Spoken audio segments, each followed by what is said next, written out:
Hi everyone, my name is Keith Brooks and this is Brooks Channel, and for today's video I'm going to be finishing up the prologue story for my comic book series Outcasts.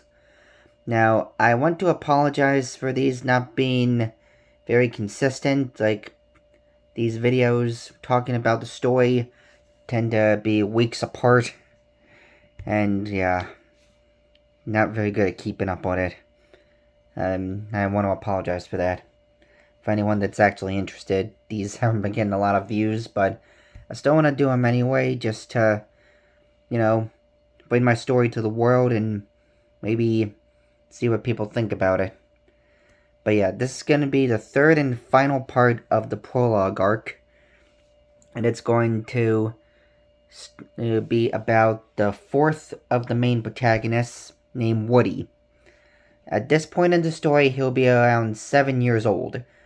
Now, just as a reminder for anyone who forgot or just hasn't seen those videos yet, in the prologue story, the protagonists will be between 7 and 9 years old. The first of them, Joey, is 8 years old at this point. Then the other second and third, Mitch and Jay, will both be 9, with Mitch just being a couple months older.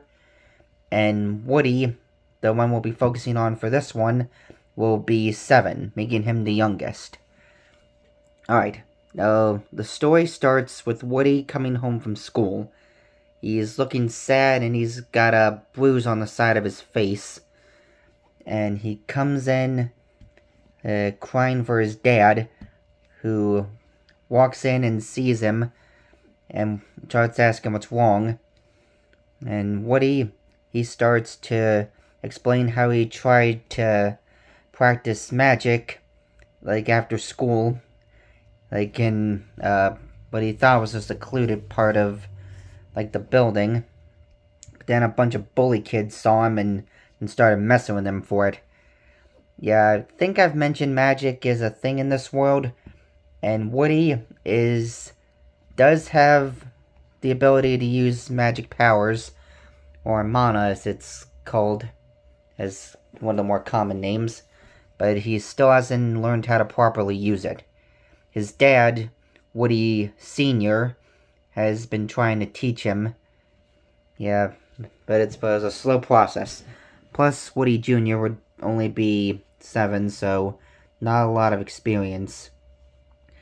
And the people of the town I live in, called Highmore, as I've mentioned, don't really care for people that are, well, considered abnormal. And magic users are one of the kinds of people they hate the most. They also hate superhumans like Jay and his teacher. And they're more so tolerated in town. Yeah, because there's no laws banning them from there or anything, living there. Yeah. Woody Jr., he doesn't really understand why everyone hates magic in town. And his dad just tries to explain it, that some people just hate for no reason, and all they can do is they do their best to try and dissuade them from it, showing them that it's, I'm not good at explaining this stuff, but you get what I'm saying. Yep. Now then. And Woody Jr. says he wants to help his dad, like, try and get people to start liking magic more. But, hang on, I'm trying to get my thoughts together. This is a little spur-of-the-moment kind of thing.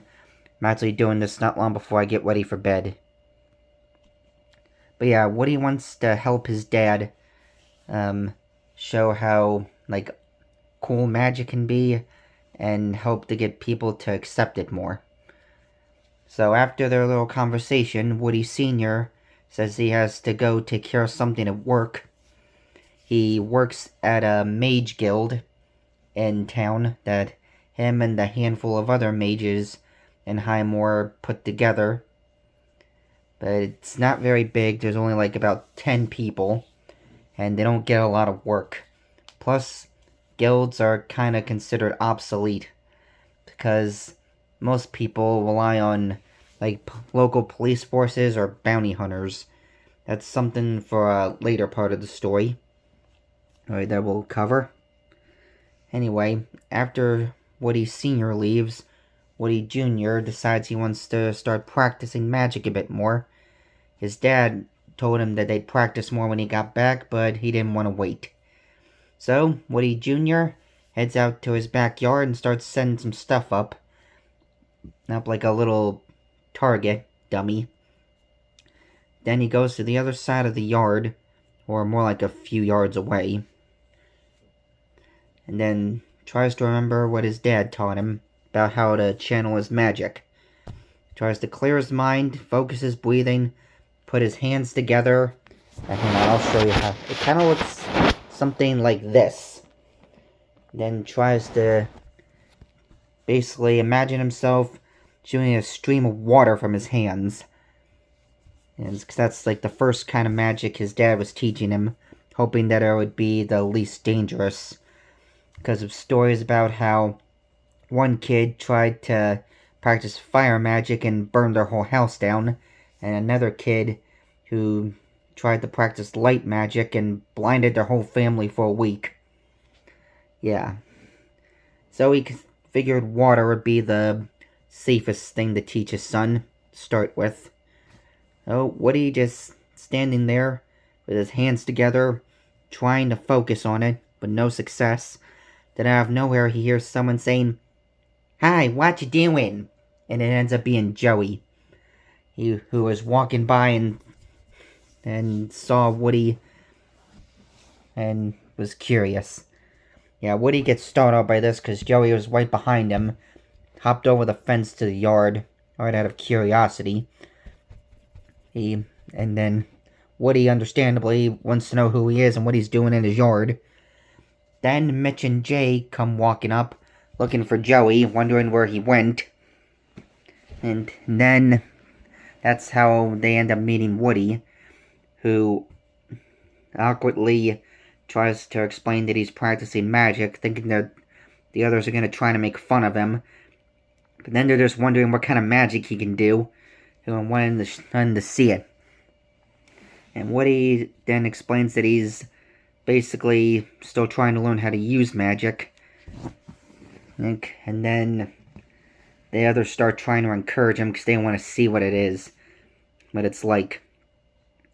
Then out of nowhere, they hear some other kids calling out, and it ends up being two of the two bully kids that were making fun of Jay in his story, and then another kid who is the younger brother of this one girl Mitch was spying on the day he met Joey. For those who haven't seen those two videos. The two previous Prologue ones, sorry. So anyway, they're basically looking for payback on both Mitch and Jay, who end up running up, getting ready to fight them. Joey, on the other hand, isn't really a fighter, and doesn't want people knowing about his boxing glove hands. And it's like how he can change his hands into that. So instead, he gets super nervous and starts hiding behind some stuff in Woody's yard. Woody, in turn, just looks on, wondering what's going on and if he should do anything. Now, on Mitch and Jay's part, they end up doing pretty good in the fight. Mitch ends up taking on the leader of the three bullies, while Jay takes on the other two by himself. And it starts going pretty good, until the guy Mitch ends up hitting Mitch right in the junk, then runs up to help his friends gang up on Jay. Hey, Mitch is on the ground, like, covering his crotch in pain. He ain't too hurt to do anything, while Jay gets overwhelmed despite being so much stronger than them.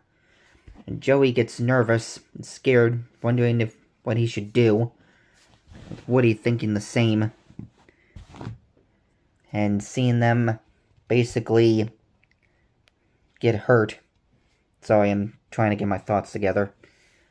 Anyway, Woody decides he wants to try to help them, and in a spur of the moment puts his hands together again, tries channeling some magic, and then he ends up succeeding, shooting a stream of water from his hands, and it hits the leader bully, only it ends up being about as strong as a garden hose, so not very strong. Then the three bully kids turn to Woody and start laughing at him, saying how lame that was and how magic's for losers. Then, right before they start going up to try to go after Woody, his dad comes back, overhearing them, and says he will show them what some real magic looks like. Then he puts his hand up to the sky like this, then shoots a big stream of fire that takes on the shape of a phoenix. Then the bully kids get scared of that and run away. Then, after that, Joey and Woody go up to see how Mitch and Jay are doing. Despite the pain, they're okay. Hey, and then they end up thanking Woody, saying how cool it was to have seen magic, despite, how small the water was. Yeah. And then Woody Sr. asks if they're friends of Woody's. He says they only just met. And so he can't say for sure. But then Woody Sr. decides to invite them all to stay for dinner. So the kids can all get to know each other better. Which the three of them accept. Yeah. Hang on. Still trying to get the ending together. Sorry. Anyway, they all go into the house. And then it turns to Joey, who ends up seeing the three of them. Mitch, Jay, and Woody. And then he gets this big happy face, seeing that he actually has friends now. Yeah. Because it started with him having no friends, now he has 3. And then the 4 of them would go up together. They're hanging out, doing stuff, dealing with the mean kids in town. And it would go on for the next 7 years before the real story begins. And that's about it. It for the prologue arc. Yeah, sorry it wasn't, my head wasn't all there. I'm, recording this pretty late at night. Like somewhere past 10, which for me is late. And I'm probably gonna be going to bed soon. But yeah, just didn't want to keep dragging this out anymore. I wanted to get the rest of the story out. And later on, sometime in the future, I'll start talking about the first official arc of Outcasts. Or maybe before that, do some videos to talk a little more about the story, like what the characters look like, or different types of powers people can have in this world, like trying to go a little more detail into that, and, other things. And yeah, I'll probably be doing stuff like that in the future too, something a little different than me trying different snacks, or working out, or drawing pictures. I'll still be doing those, of course. Just want to try and mix up what I do on here a little bit. But with that, I'm just going to end the video here. And as always, please let me know your thoughts about this one in the comments. And with that, I'll see you all in the next video. Bye.